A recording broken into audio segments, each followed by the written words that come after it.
What about robotics? We seem to be pretty far behind in that front. Yeah, if it's okay for me to be completely blunt, Please. the Chinese are doing the same thing in robotics that they have done in electronic vehicles. In case you're confused, while the current government in the US gets rid of solar and wind subsidies and promos, China put in 172 gigawatts of solar last year, I think is the number. It's remarkable. So the Chinese race around solar and EVs, electronic vehicles of one kind or another, looks like they've won. They're using all of those technologies, in particular, new ways of building stepper motors and other very inexpensive, very powerful, physical things. Good example is Unitree just launched the R1 for $6,000, available in December. I've ordered one. We'll see how good it is. But the arrival of humanoid robots is likely to be dominated by China. I'm not suggesting there won't be areas where the U.S. will play. The U.S. will still have spaces of very high-end, very sophisticated stuff. Our software is so much better than the Chinese software. But at the hardware level, I think you should assume that the world will be awash in inexpensive Chinese robots, in the same Interesting. sense that there'll be awash in inexpensive Chinese electric vehicles. Who knew? And so this is going to be my last question, but let me bump it to the front since you just beautifully segued into it. In the race for AGI, but then also in parallel robotics, China is going to be miles ahead in electricity production. And in the very short term, we're all going to be chip constrained, TPU constrained. But if you look 3 or 4 years out, the fabs are running at full throttle, the chips are coming out by the millions. Then you're suddenly electricity constrained. Is there a vulnerability for America there? It's a huge issue. So, again, let's use China versus the US as a metaphor. What are China's strengths? And I'm not praising China, I'm just trying to report it. They have solved their electric power problem. They also have full control over social media, so they don't have the kind of problems that people here complain about. They have enormously talented software people, and they don't have enough hardware. I think that's roughly where they are. They're also incredible capitalists. They call it Chinese socialism with Chinese characteristics. But trust me, it's pure raw capitalism. Let's call it what it is. In the U.S., we have the many benefits everybody understands. We do not have enough electricity, and or at least in our consumer stuff, the Chinese are likely to beat us. Our hardware architectures are fantastic, and I'm including the Amazon chip, obviously the embedded chips, TPU v5, which I'm happy to say I was part of TPU version 1. All of that stuff is incredible. So if you think about it, and I testified in Congress a month or two ago on this, we looked at the amount of electricity required in the United States to power the expected demand of data centers, and we needed, in our calculation, by 2030, 92 gigawatts to be built. And for reference, a big nuclear power plant is somewhere between 1 and 1.5 gigawatts. So it gives you a sense of how many nuclear power plants are getting started in America, effectively zero. So we had hoped, and I've hoped in my lobbying and testifying that the government would fast track availability of all kinds of electricity. And indeed, they have promoted oil and gas, but they've also hobbled solar and wind to a terrible degree, which is an error. The country needs more energy. And if we don't get more energy, we're not going to be able to fully exploit the lead we have in AI and AGI. It's very clear. And by the way, the obvious next question is, what do we do? Well, there are scenarios. For example, the president went to Saudi and the UAE and did huge deals for multiple gigawatts. And so we might find ourselves in a situation where our training for our most important thing, the thing which are the essence of America, which is American intelligence, is actually being developed in kingdoms. And that may be the only fallback we have. That is really weird, and that begs a very difficult question. Do you mind if I ask you a tough one? Go ahead. I've been, kind of inspired by you for most of my adult life, and I've been watching your podcast where you're talking about, look, when you remember when you guest lectured Eric Brynjolfsson's class over at Stanford, actually, you said when you were running Google, you felt like you made decisions 3 times faster than any company on the planet. But then when you got into the federal government, you felt like the decision making was 1/3 as fast as even a slow company. So from your point of view, it's like, a tiny fraction of the pace that we need to move.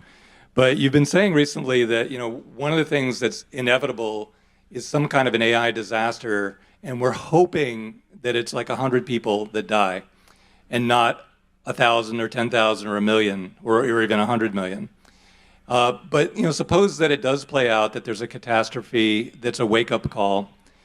What do you want to do with that wake-up call?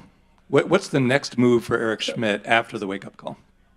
Well, so the background here is that Dr. Kissinger, Henry, and I spent an awful lot of time talking about the period in the 1950s where he was a key component of all of these things. And so what he did was he used the fact that we had used the nuclear bomb to negotiate over about a 15-year period a set of treaties that restricted nuclear proliferation. Those treaties, when they were negotiated, have allowed us to be alive today. So these were centrally important. Without controlling the spread of enriched uranium and the other secrets, we would all be toast, literally, because of crazy people and so forth. Is there an analogous set of things that we can do? The problem here is, or I guess the good news is, we're not in a war. We haven't had a nuclear bomb. We don't have that thing to discuss. So we can talk about it, but governments tend to act reactively. So let me tell you, there are 3 obvious threats right now, which I think are fairly well understood. The first is misinformation. And the software that we're all collectively giving people allows for all sorts of misinformation, fake videos, fake news, what have you. We all understand this. It's all open source. That's done. That's a threat to democracies and maybe to dictatorships, but certainly to democracies. The second one is cyber. And I think one way to understand cyber is that if you can write code, you can also write cyber attacks. It's the same logic. And you have these incredible gains in software. It's frightening how good remember, my career is as a programmer. These things program better than I ever did. It's like shocking, right? And then the third one is bio. And I think most people believe that one of those 3 will create some kind of mini crisis that will then cause the governments to say, hang on, let's have a conversation about how to really deal with the downsides. The upsides are incredible. Right. And I want America to win, and I want us to run as fast as we can. And we're indeed doing that with the Trump administration, which is great. Right. But we have to be aware that these things are possible. The one I'm particularly worried about is biological. And it goes something like this. You take some existing pathogen, and using biological techniques, which I won't discuss, you can modify it enough that it cannot be detected, but it's still quite dangerous. That's an example of a threat. There are many others. Yeah, that's also the easiest, I think, which is scary, of the immediate, CBRN threats, so cyber, biological, radiological, nuclear. Biological is the one you can kind of do in a basement with 3 people, but it's also the one that's hardest to contain. So anyway, I hope the theory is right. So then how do you deal with proliferation? The Biden approach was, okay, let's contain AGI to these 5 companies, Google being one of them. And then let's say any model with over 1E26 training flops has to register with the federal government, and then we'll keep it all contained. So that all got scrapped immediately, after the election, and got replaced by the new David Sachs document, which the David Sachs document is much more about how do we move as quickly as possible and win the race. But it doesn't really address proliferation. And obviously in America, we want startups and researchers to have incredible access to technology and compute. On the other hand, the 3 people in a basement making a biological weapon is a real scary thing. So how do you balance those? So the difference between the 2 approaches is not. It turns out if you read the David Sachs President Trump announcement, they're very clear that they want to continue to study the security aspects of AI, especially in a geopolitical way. And that's code for China versus the US. And so they continue in their proposal to fund things involving nation state attacks and so forth and so on. And I fully support that kind of stuff. There's probably a difference on the misinformation social media stuff between the two.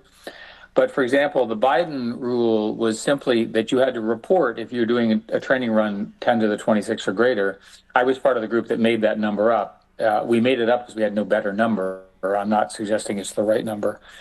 And the conclusion you come to is it's probably the case that we know, our government, I don't know this, but I'm guessing, knows where the training runs are going on in China because of espionage. And it's probably the case that the Chinese have espionage on the US knowing where our training runs are. So I'm not sure the nature of the training runs is a secret. And frankly, everybody knows where the data centers are because they're immense. So we will see. Another attack on the 1026 is that the training is getting more cost efficient. If you look at they moved from something called FP16 to FP8. That means 8 precision floating point. People are now moving to 4-bit floating point, which is bizarre. It turns out these training algorithms seem to be quite tolerant for floating point imprecision, which is a shock to me. So again, we're getting more efficient in training. This creates more of a proliferation problem. If I can say in general the proliferation issue, I'm not worried about big companies in big countries because I can count them. There'll be 10 huge data centers, 10 huge training runs around the world. I'm much more worried about the open source groups, which can operate in the shadows. They don't have to solve every problem. They just have to do one thing well. They can patch together the open source, which is generally available, and it's good enough. If you look at the quality of DeepSeek R1 and now R2 coming, sure looks like it's in 80 or 90% of these top closed models. The closed models people, which obviously includes Google, get very defensive over this because they say, look, those are kind of synthetic. They have diffused the models. They've trained our best information. They're not, all of that is true. They're correct, but they're nevertheless useful for specific things, and they could be used in a proliferation issue to do various forms of cyber and biological attacks. Well, yeah, the current rule of thumb is that distillation and transfer learning is about 1% of the cost of the original training, but gets you to the same destination. So if you take, FP4, which you mentioned, we get an 8x performance boost over FP32. So you get an 8x on the weights, and then you've got another 100x on the transfer learning. And it's really hard to draw an analogy to nuclear or chemical weapons in the past because you couldn't kind of shrink them 1,000x under the covers and get the same result. But AI is really weird that way. It's very compressible, very fluid. Well, again, we will see. It does not look like we have a very good solution for distillation. It looks like an opponent of a company can mask their queries to look like normal sets of users and then distill the models. One of my friends has thought about this a lot, and he thinks that the eventual state in the United States is that the biggest models will never be released and that the companies will distill their own models down for that reason. That's his opinion. We'll see if that's true. And this produces a bizarre outcome where the biggest models in the United States are closed source and the biggest models in China are open source. And the geopolitical issue there, of course, is that open source is free and the closed source models are not free. And so the vast majority of governments and countries who don't have the kind of money that the West does and so forth will end up standardizing on Chinese models, not because they're better, but because they're free. And so we'll see if that's true or not, but I do worry about that. It's always the case that the founders are really, really smart. They're very, very quick, and they're very interesting to talk to. It's also true that you need them to be able to hire a network of people like them. And so a simple way is if you talk to them and they seem really interesting and really dynamic, and you find that they're in a network of such people, you'll likely have winners. And then what you do is you say to them, show me, don't tell me the product, which of course is what they want to talk about. Show me how you're going to build a system that goes from 0 to infinity. There's a lot of discussion about 0 to 1, and there it's complete compression. Get that thing done. But once you have one, how are you going to scale? Our industry makes enormous wealth for the founders when you build a platform that is scaling. That's the lesson. What is the lesson to offer? Build a platform that scales. If you can't, and a platform is defined as something which others depend on that you provide, right? And the stronger the platform, the more networked it is, the more interconnected it is, the stronger the network lock-in. That's just generally true. It was true for Microsoft. It was true for what I did 20 years ago. It's true today. And I think if you look, I'll give you an example. Everyone's looking at where are the economics for the large LLM companies. They don't have a strong enough network lock-in yet, but you could easily imagine that they would develop it.